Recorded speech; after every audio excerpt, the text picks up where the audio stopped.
وطن ہمارا آزاد کشمیر، آزاد کشمیر۔ 22 اکتوبر کو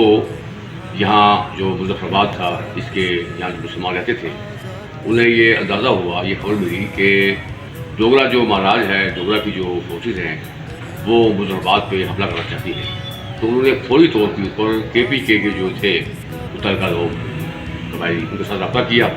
اور انہوں نے ان کو یہ بتایا جی کہ ہمیں ان کی طرف سے کوئی تھریٹ ملا ہے، ڈوگرا جو ہے فوجیں یا ان کی جو فورسز ہیں وہ مظفر آباد پہ قابو کرنا چاہتی ہیں۔ تو انہوں نے فوری طور کے اوپر مظفر آباد کے جو لوگ تھے یا مسلمان تھے، ان کے ساتھ رابطہ کیا قبائلی نے، اور انہوں نے فوری طور پر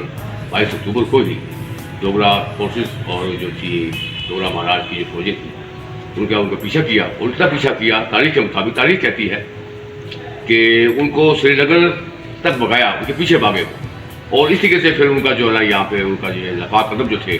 وہ ناممکن ہوئے۔ آفٹر دیٹ پھر یہ 24 اکتوبر کا جو سلسلہ ہے اس کے بعد جاری ہوا کہ 24 اکتوبر کو جو ہے یہ